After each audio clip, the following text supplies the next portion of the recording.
Hi అండి. ఈరోజు సుక్కకూర పప్పు వండుకుందామండి. సుక్కకూర పప్పు వేసుకోవడం వేరు, వండుకోవడం వేరు. ఎలా వండుదామో చూద్దాము. ఈరోజు ఎట్లా వండాలన్నది చూపిస్తా.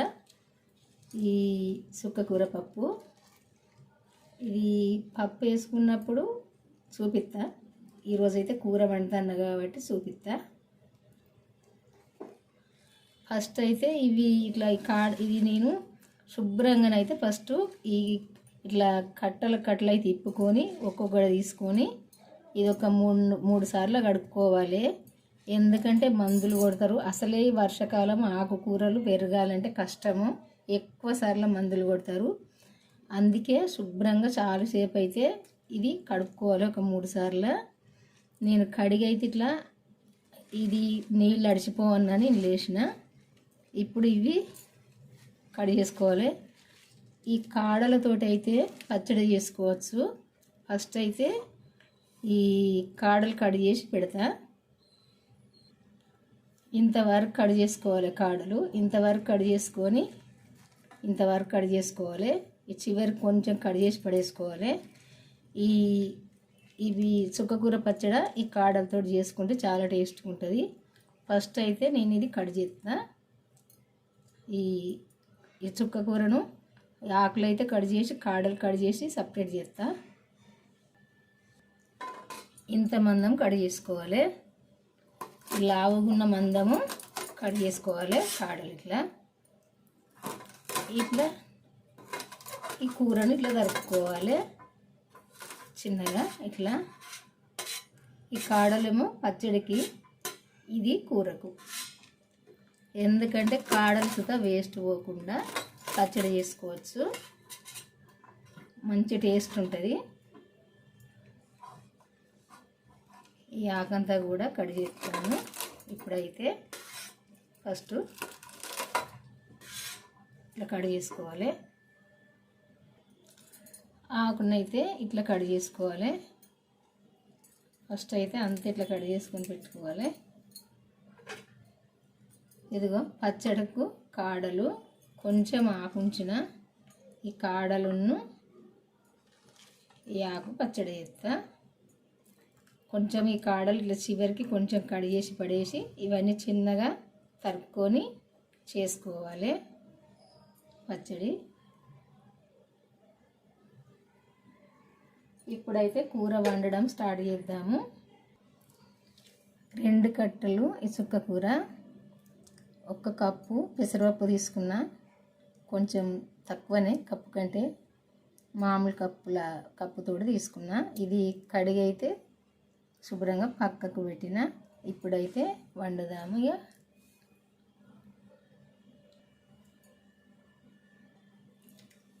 ఇప్పుడైతే నేను వండే కూరకు సరిపోను నూనె పోసుకుందాము.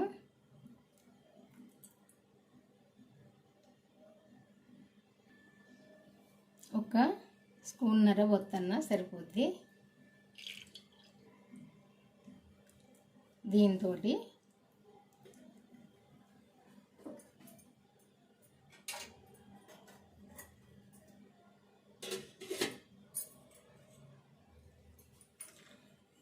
ఎల్లిపాయలు చాలా వేసుకోవాలి. ఇలా నేనైతే ఎల్లిపాయలు కొంచెం చాలా ఎత్తన్నా. ఇవి ఇట్లా సుంచుకొని వేసుకోవాలి. ఇది ఫస్ట్ వేసుకోవాలి, ఎందుకంటే కొంచెం ఎల్లిపాయ లేటుగా వేగుతుంది తాలింపు కంటే. ఇవేంటి ఇది ఆవాలు, జీలకర్ర, ఎండుమిర్చి కంటే తొందరగా ఇవి ఏగాయి ఏగిపోతాయి. ఏంటి సారీ అండి, ఈ ఎండుమిర్చి, ఆవాలు, జీలకర్ర తొందరగా వేగుతాయి. ఎల్లిపాయ వేగది కాబట్టి ఫస్ట్ వేసిన.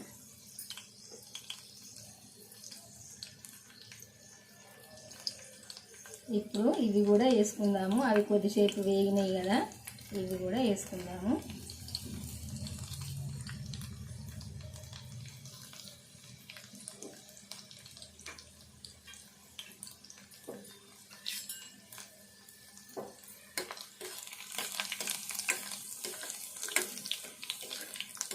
కొంచెం ఇవన్నీ దూరగా వేగాలి.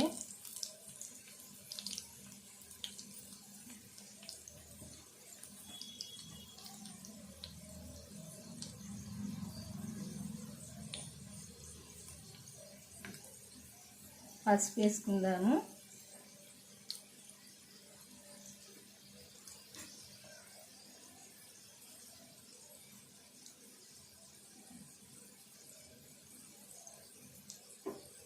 కరివేపాకు కూడా వేసుకుందాము.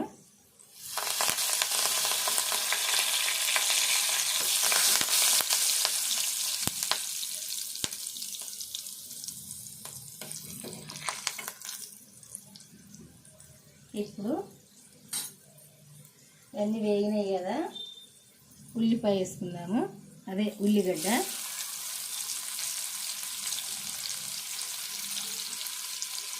ఈ ఉల్లిగడ్డ వేసుకున్నాక పచ్చిమిర్చి కూడా వేసుకుందాము. ఒక 5 కాయలు కడిగేసింది నేను పచ్చిమిర్చి.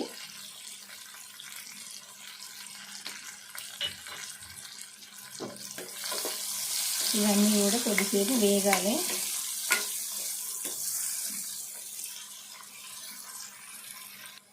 సాల్ట్ వేసుకుందాము.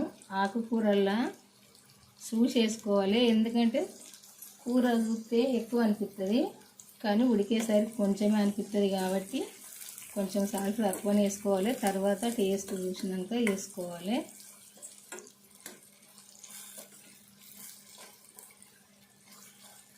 ఇవన్నీ కొద్దిసేపు వేగాలి. కొంచెం అల్లం వేసుకుందాము. అల్లము ఎల్లిపాయ పేస్ట్. ఈ కూర పుల్లగా ఉంటుంది. కొంచెం పప్పు పోతున్నా కాబట్టి అల్లం వెల్లిపాయ పేస్ట్ వేసిన. తోటకూరలను అయితే అవసరం లేదు. ఇది ఎందుకంటే ఇలా వేయాలి, వేసినప్పుడే మంచిగా ఉంటుంది.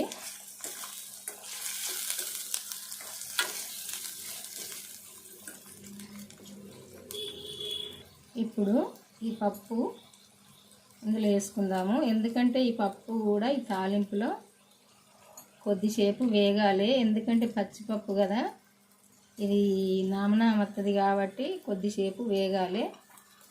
వేగితేనే మంచిగా ఉంటుంది. వెనకటనైతే చేనులలో పెసర్లు వండితే ఇట్లా వేయించి ఇసురుకునేవారండి, పెసరపప్పు కందిపప్పు. ఇప్పుడు మాత్రం మనం షాపులో తెచ్చుకుంటున్నాం కదా పచ్చిపప్పు. ఈ పచ్చిపప్పు అందుకే కొద్దిసేపు వేగాలి. దూరగా వేగినప్పుడే మంచి టేస్ట్ వస్తుంది. కొద్దిసేపు దూరగా వేగాలి. పప్పు ఇట్లా వేగినాక ఎండు కారం వేసుకుందాము. ఎందుకంటే పచ్చిమిర్చి ఒక 5 వేసిన ఈ కూర పుల్లగా ఉంటుంది కాబట్టి కొంచెం ఎక్కువనే పడుతుంది కారము.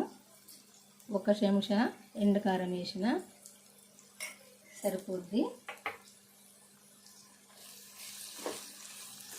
ఇది కూడా పప్పుతోటి పాటు ఈ కారం కూడా వేగాలి. ఎందుకంటే మనం ఆకేసినాక కారం ఎత్తే మంచిగా ఉండదు.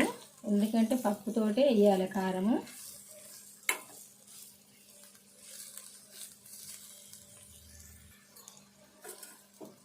ఇట్లా వేగినాక పప్పు ఇప్పుడు ఈ సుక్క కూర వేసుకోవాలి. ఇలా కడిగి వేసుకున్న సుక్క కూర.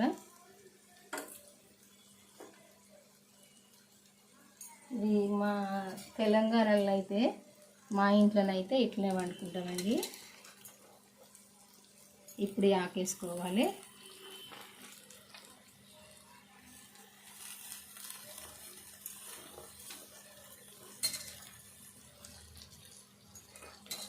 కొద్దిగా స్టవ్ అయితే సిమ్లో పెట్టుకొని వండుకోవాలి ఈ కూర.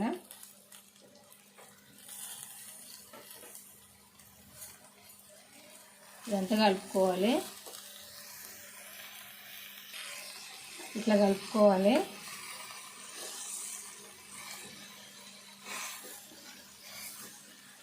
ఆకు పప్పు అంతా కూడా కలవాలి. కలిసి ఆకంతా దగ్గర ఉడకాలి.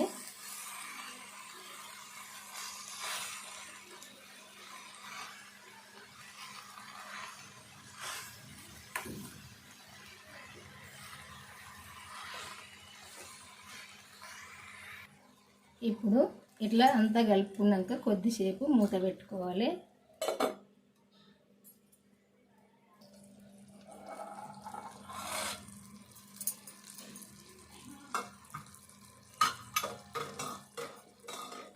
ఇప్పుడు కొంచెం కొత్తిమీర కూడా వేసుకోవాలి. ఇప్పుడే ఈ కూరలో ఈ కొత్తిమీర కూడా వీటితోటే ఉడకాలి. మనం దించుకునే ముందు వేసుకుంటే మంచిగా ఉండదు, అందుకే వీటితోటే వేసుకోవాలి.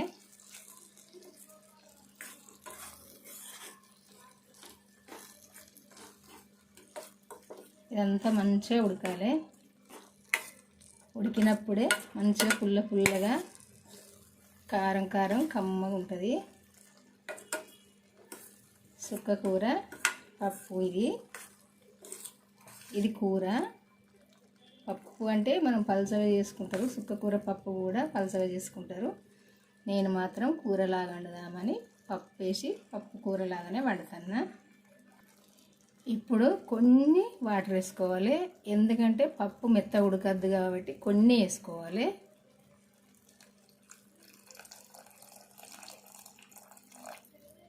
ఒక మనం టీ తాగే గ్లాసుడు అయితే సరిపోతాయి, చిన్న గ్లాసుడు. ఎందుకంటే కొంచెం ఈ పప్పు ఉడకడానికి ఎక్కువ వేసుకుంటే మరీ మెత్తగా అవుతుంది. మెత్తగా కాకుండా ఇట్లా కొంచెం వేసుకొని ఉడికించుకోవాలి ఈ పప్పును.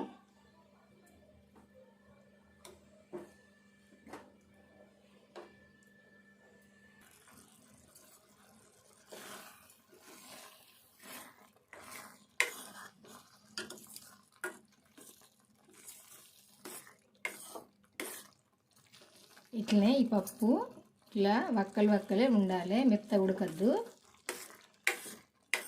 ఇట్లా వక్కలు ఉన్నప్పుడే ఇది కూర అవుతుంది.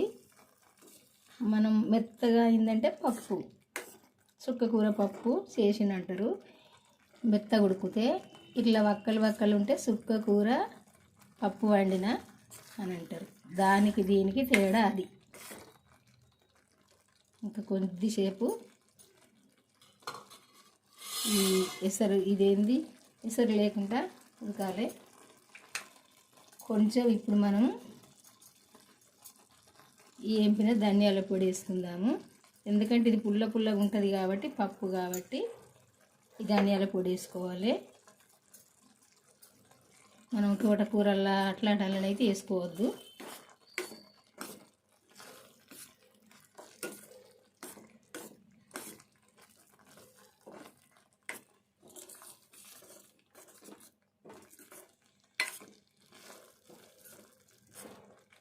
కొద్దిసేపు ఉడికితే మంచిగా ఉంటుంది. ఈ సుక్క కూర పప్పు అయితే పప్పు కూర అయితే అయిపోయిందండి వండడము. ఇట్లా వండుకుంటేనైతే చాలా టేస్ట్గా ఉంటుంది. మనం చపాతీకి తిన్నా, అన్నంలో తిన్నా, పూరికి తిన్నా, దేనికైనా టేస్ట్గానే ఉంటుంది. ఇట్లా మనం అన్నంలో తింటే ఇట్లా వక్కలు ఈ పెసరపప్పు కొంచెం ఇట్లా ఉడకది కదా, ఇట్లా వక్కలు ఉంటుంది కదా, మంచి టేస్ట్ ఉంటుంది ఇట్లా తింటే. ఇంకా ఒకసారి అయితే మీరు వండుకొని వాళ్ళు ఉంటే వండుకొని చూడండి, నా మాట అబద్ధమైతే ఎంత టేస్ట్ ఉంటుంది అన్నది. ఇంకా వంట రాని వాళ్ళు కూడా వండుకోవాలంటే ఇట్నే వండుకోండి, చాలా టేస్ట్గా కమ్మగా ఉంటుంది. ఊకే పప్పు వేసుకున్నట్టు కాకుండా ఇట్లా పప్పు కూరలాగానే వండుకోండి. ఈ కూర మీ అందరికీ నచ్చింది అనుకుంటున్నా. నచ్చితే మాత్రం ఒక లైక్ చేయండి. లైక్ చేసి మన ఛానల్ అయితే సబ్స్క్రైబ్ చేసుకొని వాళ్ళు ఉంటే చేసుకొని మన ఛానల్కి అయితే వెళ్ళి నేను పెట్టిన ప్రతి ఒక్క వీడియో అయితే చూడండి చివరి దాకా చూసినప్పుడే నేను ఎట్లా వండిన అన్నది మీకు తెలుస్తుంది. ఇంకా నేను మరి ఉంటా, మళ్ళీ వంటతో కలుద్దాము. బాయ్ అండి.